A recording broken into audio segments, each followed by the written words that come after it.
திரு உதயணன் அவர்களின் பாண்டிய முரசு. கூடல் பறந்தலைப் போரில் தோற்றுப்போனாலும் அதை இறுதி தோல்வியாக கருத சேர மன்னனான இரும்பொறை தயாராக இல்லை. ஒரு வகையில் இந்த போரையும் தோல்வியையும் ஒத்திகை போலவே கருதினான் அவன். எனவே தான் போர் முனையில் தன் தரப்பில் நிலைமையை மோசமாக போய்க் கொண்டிருப்பதை உணர்ந்ததுமே போரை மேலும் வளர்த்தி சேதத்தை அதிகரிக்க விரும்பாமல் சமாதான சங்கை ஊதி எஞ்சிய படைகளை பின்வாங்க வைத்து பெரும் சேதத்தை தவிர்த்து கொண்டான். போர் அரங்கிலிருந்து பழையனை நீக்கிவிட்டு தான் போட்ட திட்டம் பழையன் திடீரென்று வந்துவிட்ட பின் ஆட்டம் கண்டுவிட்டதால் போரின் துவக்கத்திலேயே உள்ளூர அவனிடம் தயக்கம் ஒன்று உருவாகியது. மற்ற எல்லோரையும் விட பழையனையும் அவன் ஆற்றலையும் மிக நன்றாக அவன் உணர்ந்திருந்தான். போர் அரங்கு அவன் ஒருவனால் மட்டுமே கூட தலைகீழாக ஆகிவிடும் என்று நம்பினான். எனவேதான் போர் துவங்கிய பொழுதும் கோட்டை சுவர்கள் பக்கவாட்டில் விலகிய போதும் அவனது நம்பிக்கை சற்றே விலகியது.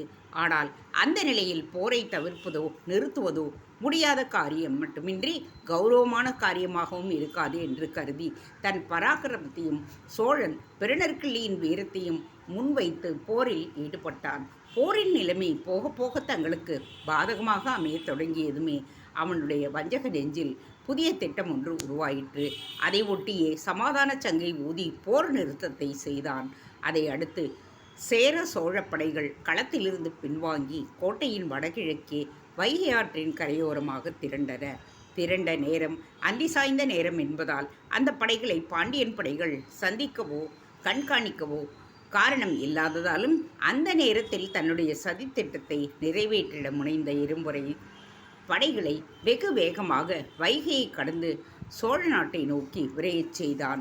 போர் முடிந்த நேரம் என்பதனால் அப்போது நிலவிய ஆரவாரத்தில் சேரனின் படை வைகை ஆற்றை கடந்து நகர்ந்தது யாருக்கும் புலப்படவில்லை. கணிசமான படை அவ்வாறு கடைந்த பின்புதான் சிறிய படைப்பிரிவு தொலை தூரத்திலிருந்து பார்ப்பவர்களுக்கு அங்கே அவனது பெரும்படை முழுவதுமாக தங்கியிருப்பதாக எண்ண வைக்கும் வகையில் கணக்கற்ற தீபங்களை நெடுந்தோறும் ஏற்றி வைத்தான் அவன். போரில் வெற்றி பெற்ற பாண்டியன் திடீரென தன் படைகளை ஏவி சேர சோழ படைகளை நிர்மூலம் செய்ய முயலலாம் என்பதும் அவனுக்கு தெரிந்திருந்தது. அந்த படை நடப்பது போர் வழக்கம்தான் என்பதாலும் தோற்றுப்போன பகை மீண்டும் எழுந்துவிடாமல் மேலும் மேலும் வளரவிடாமல் உடனடியாக மறும் தாக்குதல் நடத்தி நிர்மூலமாக்கி விடுவதும் மன்னர்களின் இயல்புதான். அதனால் அதிலிருந்து தப்ப வேண்டி சோழ நாட்டை நோக்கி பின்வாங்கும் தன் படைகளை பாண்டியன் உடனடியாக துரத்த முடியாமல் போகாது. திட்டம் தீட்டி சேரன் தூதுவன் ஒருவனை ஒரு செய்தியுடன் பாண்டியரின் பாசறைக்கு அனுப்பி வைத்தான். செய்தி என்னவோ பொய் செய்திதான். ஆனால் அப்போதைய சந்தர்ப்பத்திற்கு ஏற்றதாகவும் இயல்பானதாகவும் இருந்ததாலும் பாண்டியன் நம்பிவிட்டான். நம்பியதோடு பதிலையும் கொடுத்து அனுப்பியிருந்ததால் தன் ஊகமும் திட்டமும் பலிப்பதை எண்ணி திருப்தி அடைந்த சேரமன்னன் விடியற்காலை பொழுதுக்கு சற்று முன்பே தன் மீதி படைகளையும் வையை ஆற்றங்கரைக்கு அப்பால் அனுப்பிவிட்டு மேலும் சிறிய தந்திர ஏற்பாடுகளையும் செய்து முடித்தான். அனைத்தும் முடிந்த பின்பே தன்னை போன்ற பொம்மை ஒன்றை செய்து வெண்புறவியில் ஏற்றி பாண்டியர் முகாமுக்கு அனுப்பிவிட்டு சோழ நாட்டு பாதையில் பயணமானான். அவனது ஏற்பாடுகளை பார்த்துவிட்டு வந்த பாண்டிய வீரர்கள் நெடுஞ்செழியனிடம் அதை கூறினர். பிரபு, சேரமன்னம் இந்த சமயம் சதி திட்டத்தை தீர்த்திருக்கின்றான். அதை சிறப்பாகவும் தீட்டி செயல்படுத்தியும் இருக்கின்றான். அவனது இந்த திட்டம் போரில் சமாதான சங்கொலி எழுத பொழுதே தொடங்கியிருக்க வேண்டும். அப்பொழுதே இரகசிய ஆணைகளை பிறப்பித்து தன்னுடைய வீரர்களையும் ஆற்றை கடக்க வைத்து அப்பால் சென்று விடும்படியாக செய்திருக்கின்றான். சமாதான சங்கை எடுத்து உண்டான ஆரவாரமோ பேராரவமாக இருந்திருக்கிறது. ஆகவே அவனுடைய படைகள் ஆற்றை கடந்ததை யாரும் கவனிக்கவில்லை. அதோடு சங்கு ஒலி எழுந்த பின் வேறு சந்தேகம் எதுவும் உடனடியாக உண்டாகவும் வாய்ப்பு இல்லை. மேலும் படைகளும் கோட்டைக்குள் வெகு கணிசமாக தூரத்தில் கடந்திருக்கின்றன. கோட்டை மதிலில் உள்ளவர்கள் கூட அதை கண்டிருக்க முடியாது. கண்டிருந்தாலும் தோற்றுப்போனவர்கள் பின்வாங்கி ஓடுகிறார்கள் என்ற அளவில் தான் நினைக்க முடியுமே தவிர ஆழ்ந்த திட்டத்தின் அடிப்படையில் காரியம் நடப்பதாக எண்ணிவிட முடியாது. இப்படி பல சாதகங்களை நன்றாக பயன்படுத்தி கொண்டு பெரும் படைகளை கடக்க வைத்திருக்கின்றான் சேர மன்னன். ஆற்றை கடப்பதில் கூட சாமர்த்தியத்தை காட்டி இருக்கின்றான் அவன். கடக்க விரும்பிய இடம் திருமருத முன்துறை. மருதமரங்கள் கரை முழுக்க நிரம்பி கிடக்கும் இடம். ஒரு வகையில் அவை அவனுக்கு மறைவை அளித்திருக்கின்றது. அதே சமயம் சற்று தள்ளி வளர்ந்திருந்த மருத மரங்களை வெற்றி ஆற்றில் சாய்த்து பாலமாக பயன்படுத்தியும் கொண்டிருக்கின்றான். ஆற்றுக்கு அப்பால் இருக்கும் புறஞ்சேரியான இருந்தையூரில் அவனது படைகள் நல்ல பிள்ளைகளைப் போல் நடித்து பாண்டியன் போரில் தோன்றிப் போனதில் வெட்கப்படும்படி போல் நாடகமாடும்படி நம்மை மெய்யாகவே புகழ்ந்து நமக்கு தேவையான உணவுப் பொருட்களையெல்லாம் கேட்டு பெற்று ஒருவித குறையும் என்று சோழ நாட்டு பாதையில் பின்வாங்கிவிட்டன.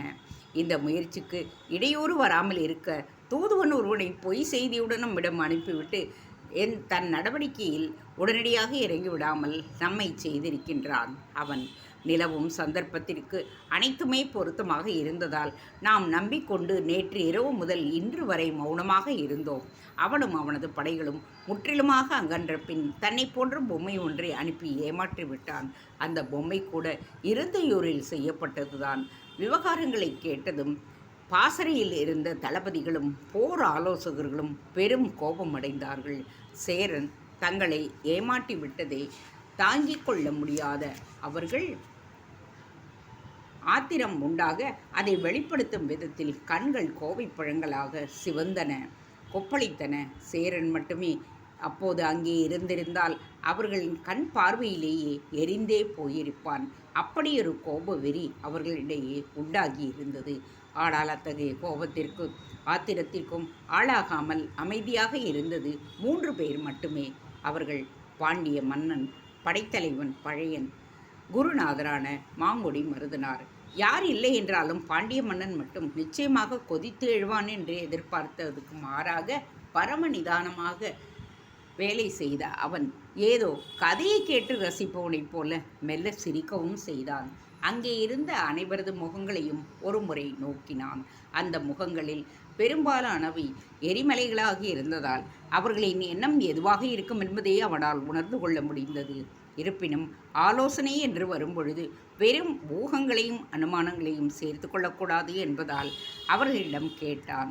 அவன் என்ன நடவடிக்கை எடுக்க வேண்டும் என்று. அனைவரும் ஒரே பதிலைத்தான் சொன்னார்கள். உடனடியாக புறப்பட்டு போய் சேர சோழ படைகளை பிடித்து நிர்மூலமாக்குவதுதான் ஒரே வழி என்று ஆணித்தரமாக தெரிவித்தனர். அந்த பதிலை மன்னன் ஊகித்து இருந்ததால் அப்பொழுது எந்த விதமான சிரமத்திற்கும் ஆளாகவில்லை. என்ன குருநாதரே, சேரனும் சோழனுமாக எனக்கு பெரிய வேலையை கொடுத்து விட்டார்கள் போல் இருக்கிறதே என்று வினவினான். பெரிய வேலையில்லை செழியா, பெரிய பெயர் என்று சொல். உனக்கு சரித்திரத்தில் பெரிய பெயரை உண்டாக்கித்தர தீர்மானித்து விட்டார்கள் அவர்கள் என்றார் மாங்குடி மருதனார். எப்படி சொல்லுகிறீர்கள்? பின் என்ன, போர் இந்த கூடர் பரந்தலையோடு முடிந்துவிட்டிருந்தால் உனக்கென்ன பிரமாதான பெயர் கிடைக்கப் போகிறது? மாறாக சிறு போரை பெரியதாக்கி வளர்த்து அதில் உனக்கு வெற்றி தரப்போகிறார்கள் அவர்கள். அதன் மூலம் நீ பெரும் போரை பெரும் பேரையும் அடையப் போகின்றாய். இதை கேட்டு சங்கடத்துடன் அசிந்த மன்னன், குருநாதரே, போரை இத்துடன் விட்டுவிட்டால்தான் அப்படித்தான் நடக்க வேண்டும் என நான் தீர்மானித்திருந்தேன். ஆனால் சேரன் பழையபடி தன் வேலையை காட்டி என் தீர்மானத்தை மாற்றிவிட்டான். நான் வேறென்ன செய்ய முடியும் என்றான். நெடுஞ்செழியா, சேரனும் சோழனும் மிகப்பெரிய ஆசையில், அதாவது பேராசையில் படையெடுப்பை துவக்கி இருக்கிறார்கள். அந்த பேராசை இந்த ஆரம்ப கட்ட தோல்வியினால் எப்படி அழிந்து போகும்? பேராசையின் இயல்பே அதுதானே. தோல்விகளாலும் தடைகளாலும் அதன் பயணம் நின்று விடுவதில்லை. மரண அடியை வாங்கும் வரை அது தொடரக்கூடியதுதான். இங்கே பேராசைக்காரே இரும்புரை சதியை அதிகம் நம்புகின்றவனாக இருக்கின்றான். அப்படிப்பட்டவனிடம் செயல் எப்படி இருக்கும்? நல்லது குருநாதரே, என்னையும் என் குடிமக்களையும் துச்சமாக எண்ணி உண்டாக்கிய அவமானத்தை துடைக்கவும் நம்மீது பொய்க்காரணத்தை சுமத்தி பரிகாரம் கேட்க முற்பட்ட கைமைத்தனத்திற்காகவும் இந்த போரை நான் துவக்கினேன். அது வெற்றியில் முடிந்தது. அந்த வெற்றியை அவமதிக்கின்றான் சேரன். இதற்கு நான் கட்டாயமாக பதில் சொல்லித்தானாக வேண்டும். பகைவர்களை இந்த முறை பூண்டோடு அழிக்காமல் கோட்டைக்குள் திரும்ப மாட்டேன் என்று அழுத்தம் திருத்தமாக சொல்லி நிறுத்திய மன்னன் தளபதிகளிடம் படை புறப்படுவது பற்றி மறுநாள் கூறுவதாக தெரிவித்தான். அதையடுத்து அனைவரும் அகன்றனர், பழையனை தவிர. அப்போது அவனை பார்த்து கேட்ட மன்னன், என்ன படைத்தலைவரே, நீங்கள் எதுவுமே சொல்லவில்லை? இதை கேட்டு புன்முறுவல் கண்ட பழையன், சொல்ல என்ன இருக்கிறது மன்னவா? நான் எதிர்பார்த்து நீங்கள் விரும்பியது தானே நடந்திருக்கிறது என்றான். என் மனதை புரிந்து கொண்டிருப்பது நீ மட்டும்தான் நண்பா. ஆகவேதான் நீ இல்லாது போனால் நான் தனிமையை உணர்கின்றேன். உண்மையிலேயே சேரரின் நடவடிக்கைகளை கண்ட பொழுது அவனை பூண்டோடு ஒழித்து விடுவதே என்னுடைய தீர்மானமாக இருந்தது. போர் துவங்கிய பொழுது அந்த விருப்பத்துடன் தான் நான் செயல்பட்டேன். அது திடீரென முடிந்ததும் எனக்கு என்னவோ போல் இருந்தது.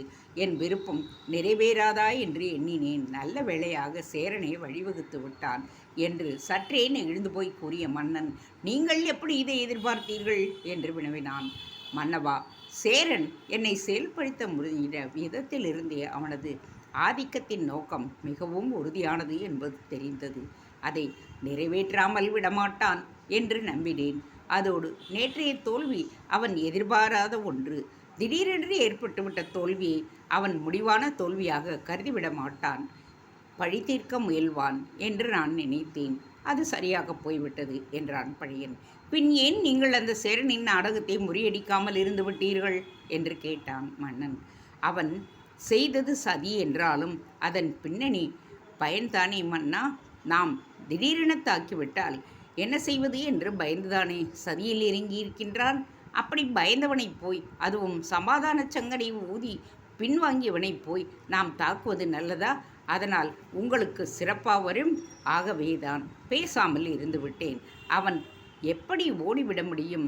அவன் ஓடுவதே மீண்டும் நம்மை சந்திப்பதற்குத்தானே. அவனை துரத்தும் முன் நம் படைகளை கவனிக்க வேண்டாமா? அவசரத்தில் துரத்தி போவதில் சிரமங்கள் நிறைய இருப்பதும் உங்களுக்கு தெரியாதா? அவன் அவசியத்தால் அவசரமாக ஓடுகிறான். நமக்கு அவசியம் நிதானம் என்பதுதானே. மகிழ்ச்சி படைத்தலைவரே, இரண்டாவது விஷயம் கோட்டை பாதுகாப்பு. நாம் பகைவரை நோக்கி புறப்பட்டு விட்டால் இந்த கோட்டையை யார் காப்பது? தேவி விட்ட அதிகாரத்தை வேண்டுமானால் அளிக்கலாம். ஆனால் காவலை யார் செய்வது? அதிகை காயப்பட்டு இருக்கின்றான். பூரண குணம் பெற பல நாட்கள் ஆகலாம். கவலைப்பட ஒன்றுமில்லை மன்னவா. அதிகை குணமடையும் வரை நாளை கிழவன் கோட்டையை பாதுகாக்கட்டும். அவன் பெருவீரன். அரண்மனை பகுதிகளை தற்போதிருக்கும் உதயணன் பார்த்து கொள்ளுவான். அதிகை குணமடைந்த பின் நாளை கிழவன் நம்மோடு வந்து சேர்ந்து கொள்ளட்டும். அப்படியானால் நாம் நாளை புறப்படலாம் அல்லவா? புறப்படலாம். அது விஷயமாக என் திட்டம் ஒன்று இருக்கிறது. சம்மதமானால் ஏற்கலாம். படைத்தலைவரே, இதென்ன புதியதாக இருக்கிறது? நீங்கள் சொல்லும் திட்டங்களை பற்றி எனக்கு தெரியாதா? அவற்றை மறுத்து என்றாவது நான் செயல்பட்டிருக்கின்றேனா? என்னை நீயல்லவா அட்டிப்படைக்கின்றாய் பழையா என்று கேட்டு சிரித்த மன்னன், சேர சோழ படைகள் அநேகமாக உறையூருக்குத்தான் போகும் என்று நினைக்கின்றேன். அங்கே பலமான கோட்டை இருக்கிறது. அதை பாதுகாப்பாக வைத்துக்கொண்டு போரிட முயலலாம் என்றான். நீங்கள் கூறியதில் முதல் பாதி சரிதான். அவர்கள் உறையூரை நோக்கித்தான் போகின்றார்கள். ஆனால் அவர்கள் அங்கே நம்மை சந்திக்க மாட்டார்கள் என்றான் பழையன். ஏன் மன்னவா? உறையூர் சோழன் பெருநற்கிள்ளியின் இருப்பிடம். நம்மிடம் தோற்றோடும் அவன் தோல்வி செய்தியுடன் அந்த சொந்த ஊரில் பிரவேசிப்பதை விரும்ப மாட்டான். ஒருவேளை அங்கே நம்மை சந்திக்க முற்பட்டு மறுபடியும் தோல்வி கிடைக்குமானால் அது பெருத்த அவமானமாக போய்விடும். அதோடு உறையூர் கோட்டை பலமானதுதான். ஆனால் அதில் புகுந்து கொண்டு நம்மை தாக்குவதென்பது கடினம். அவர்கள் எங்கு சந்தித்தாலும் அந்த சந்திப்பு சமவெளியாகத்தான் இருக்கும்.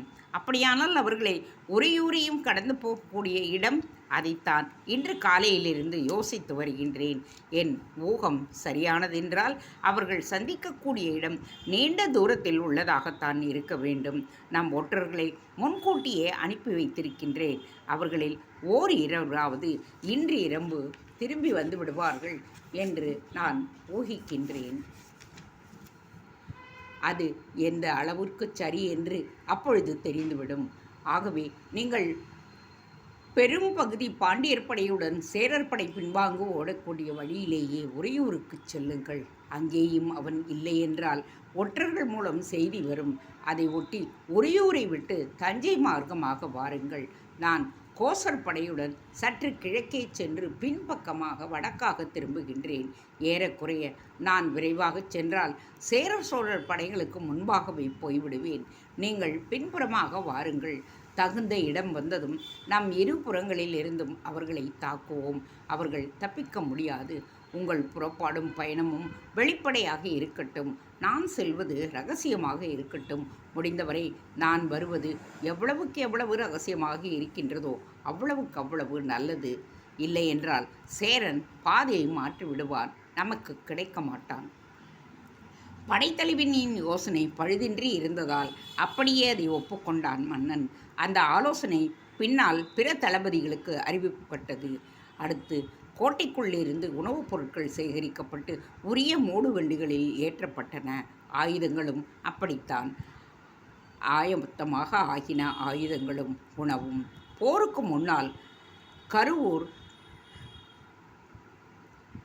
கணிகை விழியால் களவாடப்பட்டிருந்த ஆயுதங்கள் அனைத்தையும் வைகை ஆற்று நிலவரையிலிருந்து எடுக்கப்பட்டு படைகளுடன் செல்ல தயார் செய்யப்பட்டன. இந்த ஏற்பாடுகளின் பழையன் நேரிலேயே கவனித்து கொண்டான். இரவு நேரம் கழிந்து விடியல் வேளை வந்த பிறகு அரசி கோப்பெருந்தேவி கோட்டையை விட்டு வெளியே வந்து மங்கள கோலத்துடன் மன்னனை எதிர்கொண்டாள்.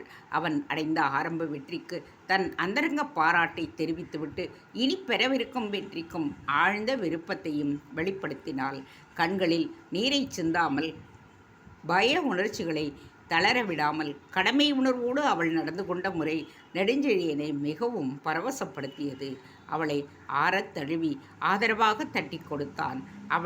அவனை ஓரிரு நிமிடங்கள் வரை வைத்த கண் வாங்காமல் பார்த்துவிட்டு விருட்டென அகன்றாள். மன்னனுக்கு அப்பொழுதே வெற்றி கிடைத்து விட்டது போல் இருந்தது. கோப்பெருந்தேவி கோட்டைக்குள் சென்ற பின் சில நொடிகளில் பழையனின் ஒற்றர்கள் இருவர் வந்து தங்கள் செய்தியாக இருண்ட செய்திகளை சொன்னார்கள்.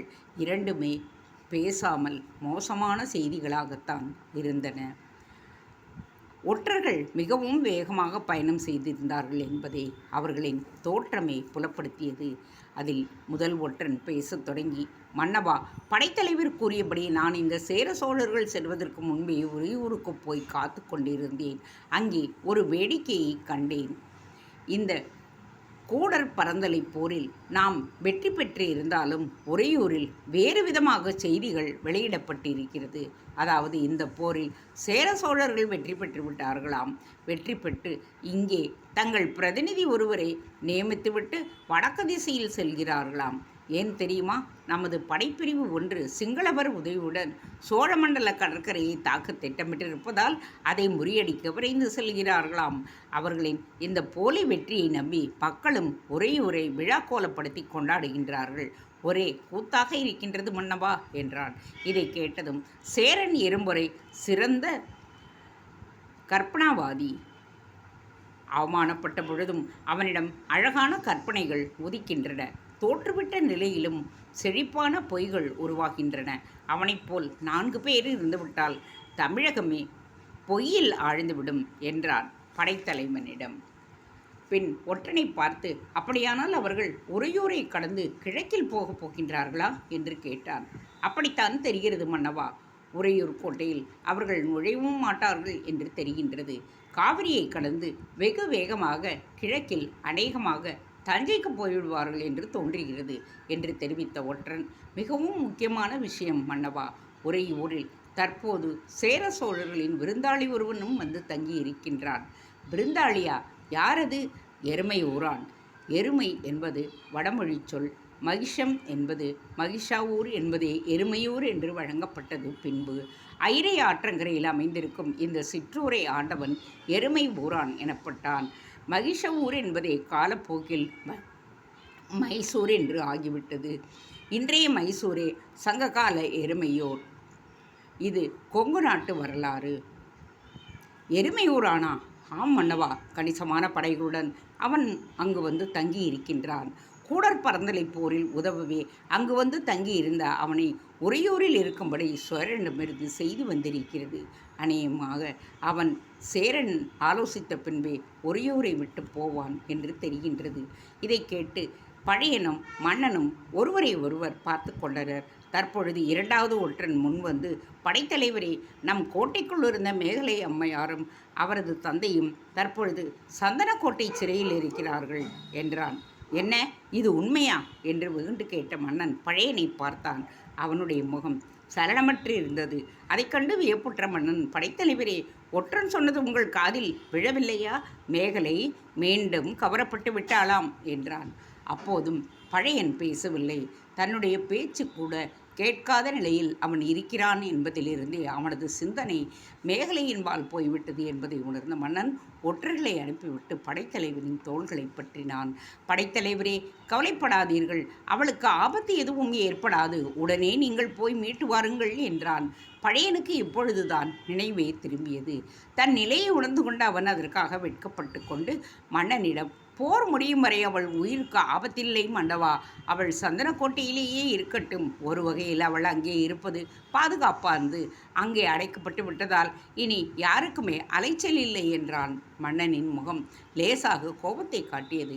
படைத்தலைவரே, என்ன பேசுகிறீர்கள்? சந்தனக்கோட்டையில் அவள் இருப்பது பாதுகாப்பு என்று சொல்லிவிட்டால் அது பாதுகாப்பு ஆகிவிடுமா? தனக்கு ஏற்பட்ட தோல்வியால் மனம் மாறி அந்த சேரன் அவளுக்கு ஆபத்தை விளைத்து விட்டால் என்று கேட்டான் மன்னவன். ஒன்றும் ஆகாது மன்னவா, அவளை இப்பொழுது கவர்ந்து போயிருப்பது கூட அவள் பால் என் கவனத்தை திருப்பவும் என்னை உங்களிடமிருந்து பிரிக்கவும் தான். நான் அங்கே போய்விட்டால் இருவரையும் சேர்த்து அழிப்பது சேரனுக்கு சுலபம். பாண்டிய படைத்தலைவரின் வீரம் எங்கே போயிற்று?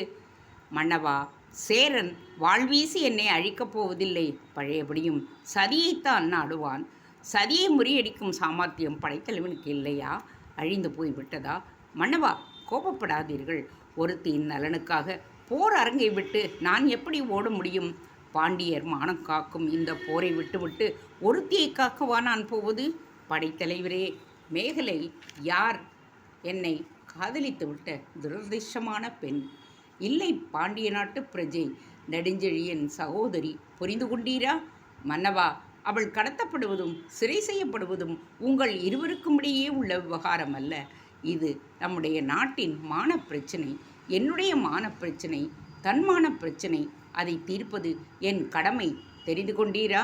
மன்னவா, நான் இப்போது கூட எனக்கு இது பெரிதில்லை.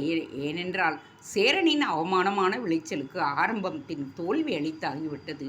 அடுத்த கட்ட நடவடிக்கை இன்று முடிந்துவிடக்கூடியதல்ல, அதற்கு பல நாட்கள் ஆகும். ஆனால் மேகலை கடத்தப்பட்டதால் உண்டான மான பிரச்சினை உடனடியாக தீர்க்கப்பட வேண்டிய ஒன்றுதான். அவள் மீட்கப்பட வேண்டும், உடனடியாக மீட்கப்பட வேண்டும். அதற்கு பின்புதான் அதற்கு காரணமானவர்களின் மீது நடவடிக்கை எடுக்கலாம். முன்பு அவள் கவரப்பட்ட பொழுது நீங்களாகவே மீண்டதால் எனக்கு வேலையில்லாமல் போய்விட்டது. இப்பொழுது நீங்கள் தயங்குவதால் நானே செல்லுகின்றேன். போய் உடனடியாக மீட்டு வாருங்கள். முடியாதென்றால் நீர் படை நடித்து செல்லும். நான் போய் என்னுடைய சகோதரியை மீட்டு வருகின்றேன். மன்னவா, போர் திட்டம் நிறுத்தும். உடனடியாக கருவூர் போக வேண்டும். இது அரச கட்டளை.